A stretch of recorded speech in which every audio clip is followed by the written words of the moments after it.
Hello again. This time we're going to cover how to use Nohup and how to run multiple jobs at the same time. This can be useful for things like when you want to design a pipeline or when you just need to have a bunch of things running at the same time, because otherwise what you're going to have to do is open a terminal for each of your processes, and that's not fun.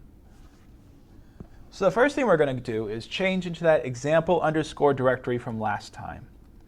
I'm going to go ahead and just change into this. You should still have it lying around somewhere, so just follow along. And do an ls, because hopefully at this point it's reflexive. All right, so the first thing we're going to try doing is something called sleep. Sleep is a command where the argument you give it is the number of seconds you would like it to wait and do nothing. So for instance, if I do sleep space 5, what this is it's going to wait for 5 seconds and not return my command prompt until 5 seconds has completed. This might not sound interesting or useful, and in fact, in a lot of cases it's not useful. And I won't get into the cases where it is useful, but for this tutorial, we're just going to pretend this is some kind of long running program. So you can kind of get the idea. Like, let's pretend this is an assembly. It takes a long time. And now the things we're going to modify this with are usage examples of stuff you might find useful. So anyway, let's try sleep space 5. You'll see that for right now, nothing's happening. And then there we go, 5 seconds, and we're back. I could, for instance, instead do sleep 9, but we really don't want to do that because we'll be here forever. But you get the idea. Now I'm going to show you next is something called the time command. You can actually use this to modify other commands. And all it's really going to do is that when sleep 5 has completed, when any command has completed, you're going to get back a printout of the time it took to run. So if I did sleep 5, I should hopefully get back 5 seconds because, I mean, it should be waiting that long. So we wait a second, and there we go. We see it's 5 seconds. It's not always precisely 5 seconds, but for all intents and purposes, it's going to be 5 seconds for us. So there we go. Now we can use time for that. You can use time for anything, so it's actually pretty useful if you want to know about how long an assembly took to run. You can just modify that with time, and then suddenly you'll know how long it took. There are other ways to get time too from that, but I just figured it's a straightforward. It gives you a nice printout, basically. So maybe that's something you want to use. All right, I'm just going to use clear. All right, now what if I did this? What if I do sleep? What if I had a long-running program like this? What can I do to multitask? Well, we actually have something. It's this right here, this ampersand. The ampersand can modify any command at the end of the line. And what we'll do is it'll just tell the server that you would like to run this in the background, which means you can do other stuff in the meantime. And this can be pretty useful because of that. So why don't we go ahead and just type this out, sleep space 800 space ampersand. This would be 800 seconds, but there's no way we would want to wait that long. So what this will do is that it's going to run it in the background. And you can see that is the case because right here we have this little printout to standard out. This number right here is going to correspond to the job number. When you only have one job, it's just going to be 1 probably. But then when you begin to launch other jobs, the numbers will begin to tick upwards, like 2, 3, etc. And then this right over here is the process ID. It's the same thing you would see if you went on to top and you looked at it. All right, so we're running 1. Let's go ahead and run another one too. And then hit enter. And there you go. You can see now we have a 2 instead and a different process ID. So now these are both running at the same time. And now what we can do is just go ahead and use this command called jobs. And what this will do is it will show you all the currently running jobs. So if you're ever wondering, okay, what's still running or what's going on, just go ahead and hit enter. And then you're going to get these back right here. So then you'll see that, okay, I've got 2 jobs running. What these plus and minus signs mean, they're nothing really special. It's just that the plus sign is next to the job that was the most recently launched one that you did.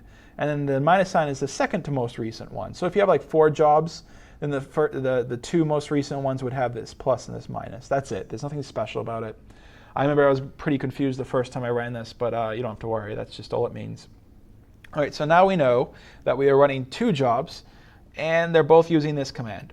And that's about it. Okay, so these are 2 long-running commands, maybe like assemblies or whatever. Now, what if we want to, for instance, get back into that session or that process that's running? Maybe we want to kill it or something. I don't know. But what we can use is this FG command. It stands for foreground. And then you're going to give it the number, the job number, which is right over here. And then what that's going to do is it's going to jump you right back into that process. So when I do this, FG space 1, you'll see that sleep 800, I'm back into it. So I can see I'm now having to wait these 800 seconds. But let's say you don't want to. Let's say you want to pause this and do other things. Well, you can, and you can do so with Control Z. So for instance, if I hit Control Z right now, you'll see it says stopped. Just like that. And if I do jobs, you'll see that it's still stopped.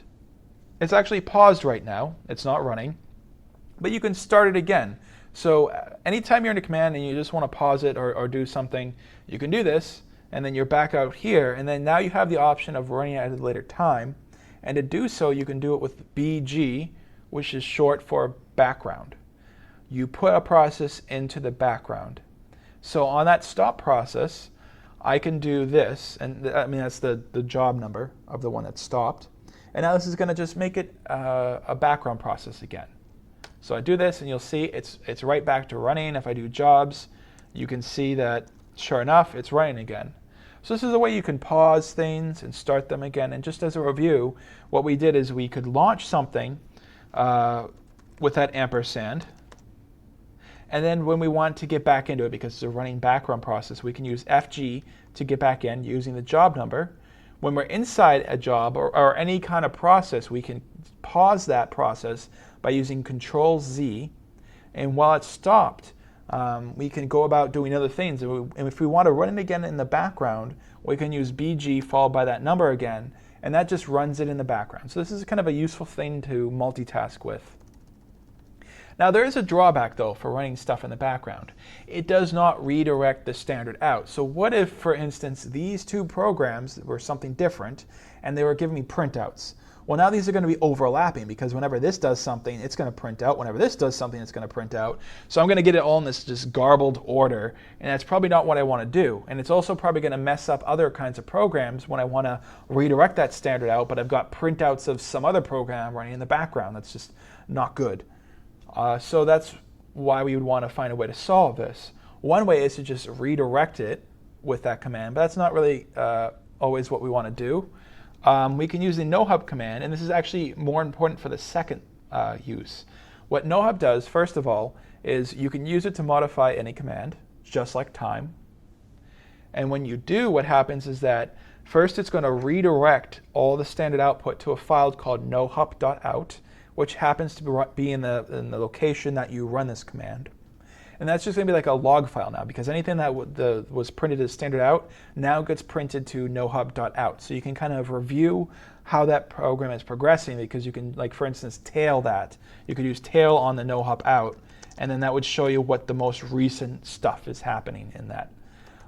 Now the more important use of nohup is that it's short for no hang up, and as you can guess, that's what it's going to do. So when you're running something like a process, by default what happens is that if you close your laptop, disconnect from the server or anything like that, it's going to kill it. It's just going to go ahead and just kill that process. And then that's going to suck though if you're running an assembly, right? Because these assemblies can take days. And I just went ahead and closed my laptop, let's say a day in, now I wasted all that time. It'd be really nice if I had a way to make sure that it ran no matter what, and that's what Nohup is for. So it will make sure that no matter what, the process is going to run, there's going to be no hang up. So if I modify this, do Nohup, what am I doing again? Oh yeah, jobs. Let's see, so if I did like Nohup sleep 10, for instance, really basic, but you'll see that what this is doing is it's just going to ignore input, and it appends the output to nohup.out, like I said. This doesn't automatically give you back your command prompt. You would have to combine this with that ampersand to also multitask. So just keep that in mind. You sometimes want to combine those two, and that's actually a pretty common thing to do. And all right, now we got it back. We can even like review it, but there's like, I don't think there's anything in here. Yeah, because this doesn't print anything. But now you get the idea. When you run Nohup, what's going to happen is this process will continue to run even if you close your laptop or anything like that. So this is probably what you're going to want to do when you do something like an assembly. So keep in mind you should modify it with this. But also keep in mind that that's running no matter what. So what if you have a program that just is going to run for weeks and you don't realize it? This is why it is so important to keep track of your running program. So again, you could do something like top U, this, and then what that would do is show your running programs in the background. And if you notice that, for instance, Spades has been running for a week, maybe it's time to kill it. And again, you can kill it by using this process ID. So be very careful because you are responsible for the programs that you have running in the background with Nohup. So until next time.